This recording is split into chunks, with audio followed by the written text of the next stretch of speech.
Hey, thanks for joining. If this is your first time joining, my name is Shane. Glad to have you here. Welcome. Be sure to click subscribe below to see all of our videos. And if you like this video, click like.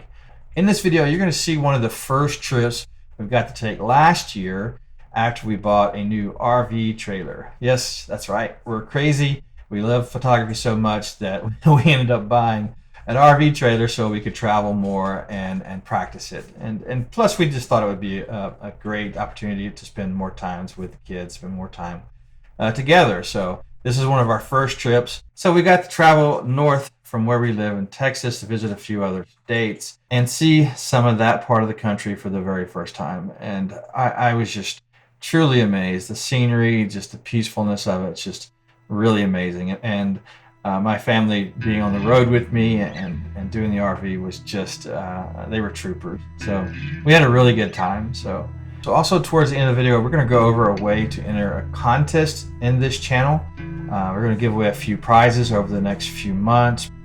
Be sure to stick around and check out how to enter that. Let's go ahead and jump right into our adventure. This was last year, before we all got locked down for COVID. One of our first trips in this area of the country. It's a beautiful area. Let's go check it out. So we start our trip in the Dallas, Texas area, leaving around 7 in the evening, hoping to pull over and sleep whenever we got tired. We were pretty much done for the night at midnight, 5 hours away in Headley, Texas. Our sleeping area of choice was a Texas Red Stop full of diesels and other trailers. It turned out to be a very nice spot. Check out this view we got in the morning. It's very beautiful. The trailer with generator was quite comfortable. We spent the next 7 or 8 hours the next day driving to our destination of Base Family Campground in Colorado. Now at first we were not sure of this spot out in the middle of nowhere, but truth be told, it was clean, quiet, great place to stay. I highly recommend it. Now if you look to the left here at the bottom of the mountains, you might can see our true destination. There is a road to the east of the campground that heads north. On that road is one gas station where you can pick up sleds. Now, I know what you're thinking, snow sleds, but no, sand sleds. I never thought you could use sand sleds in Colorado. Big surprise. As you head north, be sure to stop on the way to take a few shots of Blanca Peak and Mount Lindsay. It's a beautiful mountain range. Now there are 3 mountain passes up ahead, Mosca, Medina, and Music Pass. I hope I said their name right. These 3 mountain passes causes the sand to accumulate in this natural pocket to make up the largest sand dunes in North America, topping over 750 feet tall. It's truly beautiful, truly amazing. All right, hey, we're here. Check it out. We are at the Greater Sand Dunes in Colorado. So it's very beautiful. You got the mountains surrounding us, got the sand dunes. We just camped out last night and came over here this evening. Figured we'd try to catch the sunrise. So it's pretty neat. I'm looking forward. This is going to be a good little hike. I think I got my backpack too full. So if I don't make it, my wife's gonna have to call a helicopter. So we're gonna try to hike the top of these sand dunes. I don't know if I'm gonna make it or not. Check out behind me. A lot of stuff behind me. It's very beautiful. So sand dunes are over here. It's pretty nice. So we're gonna try to hike to the top of it. Try to hike right up here to one of these top of these sand dunes. I don't think we're gonna make it all the way up, but I don't know. I may take some pictures from the bottom. Maybe the bottom is best. I need to figure out where the sun's gonna be at and stuff. So figure out what I want to find some compositions. First thing I gotta do is get across this water. It can be 5 inches deep in some places, and that's kind of shallow for this time of the year. But it's cold, and it comes in surges. The sand kind of blocks some of the water until it piles up, and then the water breaks through.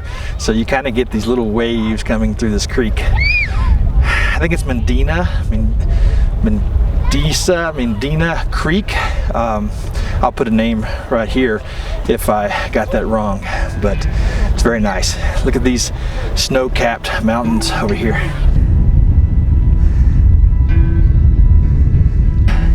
All right, I better get to it. I'm not gonna be able to find a composition before the sun goes down.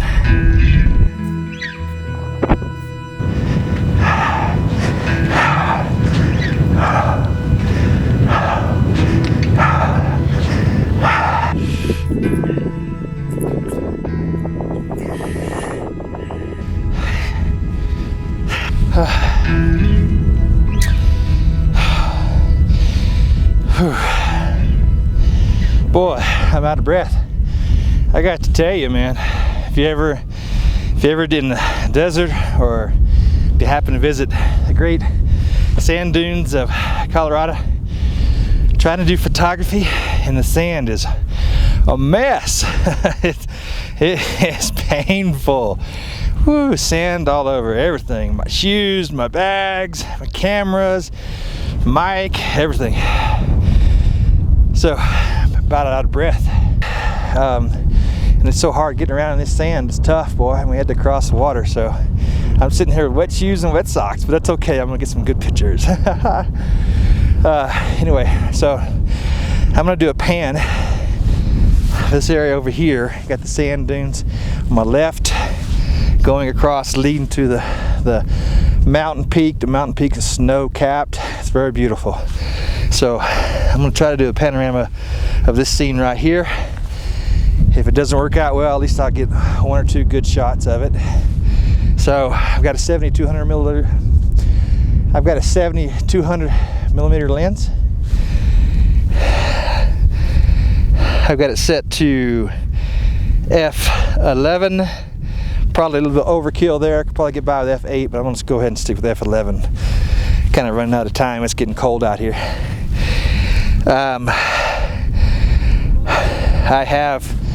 have the stabilization turned off because of the tripod, and I don't need any filters. The light's just right. Sun's going down just over here. And I've got a timer set for 10 seconds. So it's pretty windy out here. Hopefully it won't get too much shake from the wind, because I'm fumble fingers. 2 seconds is enough of me, especially when I got this long, heavy lens. It tends to shake a lot more, especially with me and my fumble fingers. So we're gonna see how it works out. I'm gonna go ahead and get this shot in, and then we gotta work our way back to the car. Gotta walk all the way across the sand, back through the water again. So, boy, good exercise though. I'm so out of shape, I'm gonna be hurting tomorrow, but oh man, it's beautiful out here. Mountains on one side, sand dunes on the other, beautiful sun. It's just gorgeous. Love it. I'm gonna go ahead and get this shot. So I have it focused to infinity. Basically focused on the mountains back there. Not too shabby, not too bad. I think I waited too long. I got too much shadows in the sand dunes. I lost my light there. I messed up on that. We'll see how it turns out. So one of the biggest things you need to learn as you're doing landscape photography is get prepared to catch that light while you can. Get set up before the light comes. Be ready to take those snaps, because that light is very fleeting. So as you can tell in this particular photo, I was correct. I didn't quite catch the light as I'd like to. So this is a panorama of that area. You can see the higher dunes there are all in shadow. There's a few warm spots, but most of it's hidden in shadow. I do like the contrast of the lower parts of the sand that are golden from the sun setting. However, it's not quite what I was hoping to get with different spots of light and shadow on the actual dunes. That is what I was really hoping to get in this shot.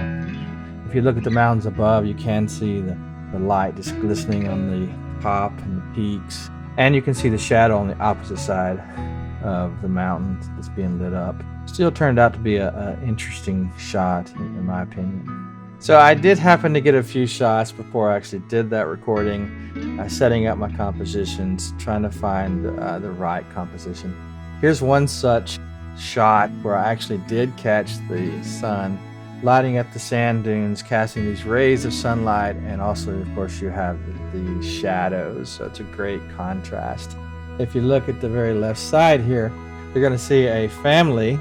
I don't know who this family is, but evidently they were having a good time hiking the sand dunes. Looks like one of them might even be carrying a sled to go sliding. But I thought that gave it some awesome perspective to see a person standing on the actual dunes.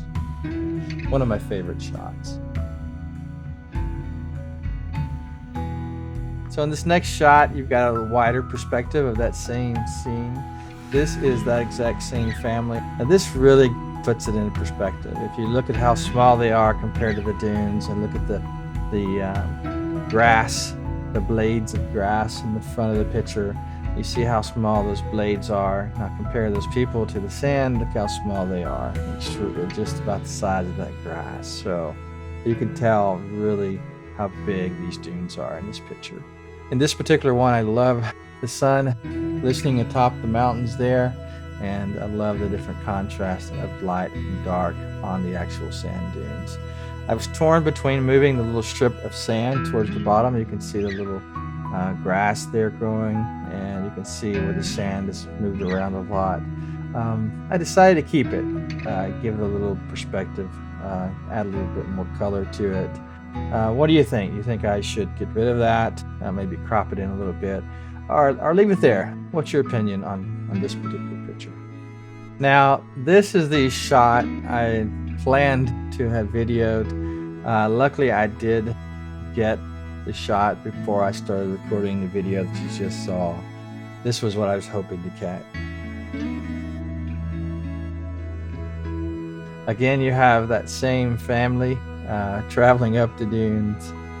You've got more of the dunes to your left here, plenty of contrast and shadows and light. And I just love the way the mountain has this kind of bluish haze on it. There's a lot of sand in the air, so it kind of gives it this haze coloring effect. You got blue in the mountains, and you got the orange or red, the sunlight in the sand dunes themselves with the shadows. So I love the color contrast here. One thing you'll see is towards the top of the dunes, you're going to see a little bit of what looks like haloing, like a halo effect. Now that isn't from processing. That is actually the sand in the air. And I looked at this 2 or 3 times before I could figure out, what's going on there. Did I overprocess it? But no, that's actual sand floating in the air. Kind of gives it that halo effect. It's catching the sunlight. As you can see right in the middle, you'll see that burst of sand that's kind of going off to the right there. Well, that sand is floating everywhere. The wind is carrying it everywhere. So neat little effect. So this is one of my favorites thus far. What do you think? Out of these particular photos, which do you like best? Leave me a comment below. As you can probably tell, those sands really did me in. I was so out of shape last year. Actually, I still am, but I'm working on it. That's part of the reason I took up landscape photography, was just to make myself get out of the house, start doing some hiking, and just try to get in shape. And believe it or not, I've actually gotten a lot better, and I'm getting there. So it's been a fun adventure, and I'm learning and getting lots of exercise. So it's really great for me and my family. So I just really wanted to quickly tell you about how to enter a contest we're having. We'll probably give away prizes at 500 subscribers and at 1,000 subscribers. Different types of prizes. Some of the prizes we're going to give away will be prints of different landscapes that we took on our adventures. Some of them will actually be larger prints, 13 by 19s. And those prints that we're giving away, they will be basically limited edition, a set of 25. So we'll only ever print 25 of those particular photographs, the 13 by 19. And they'll be signed and have a nice little certificate. They come in these box sets, basically. So pretty nice example here. This may not be the exact one we give away. We'll probably give away 2 or 3 different versions.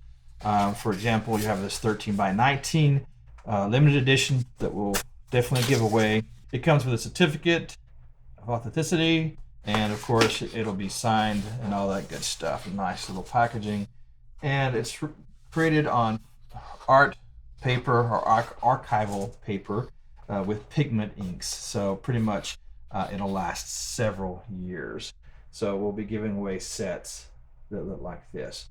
This will probably be one of the pictures, but not the only picture. So that's one type of prize we'll be giving away. This one will be limited edition. Another thing we'll be giving away also is the smaller sets here. So in these you actually get 2 photos. They're smaller photos. Now these will be signed, but they will not be limited editions. But they're still very nice. I'm pretty sure I'll definitely give these 2 away as part of the set, and maybe some more. This is a photograph that we took in the Smoky Mountains, and you'll actually see this photo, how this photo was created in upcoming videos. So be sure to subscribe, and you'll see how we visited the Smoky Mountains and took this photo. Now, the next photo is pretty much the same photo as the limited edition one I just showed you, but in a smaller print, right? So very beautiful place in the Ozarks. So just kind of an idea of what we'll be giving away. This may not be the only prizes, these prints. We'll have to see where we're at with the Photo Zoo. At 500 and 1,000 subscribers, we may give away a lot more. So hey, if that interests you, or if you want to hear about more of the things we're doing at the Photo Zoo, here's how you get ready to join into that contest. If you go to Crouch, CROUCH.photos, PHOTOS, on the internet, you'll go to my website.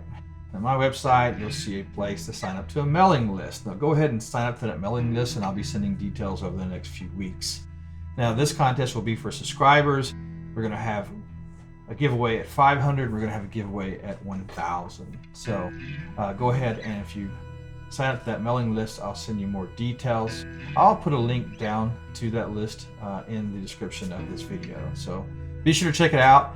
And some of the pictures you just saw, like the one with the Ozarks, as you can tell, we've got several trips coming that we haven't put on the YouTube channel yet.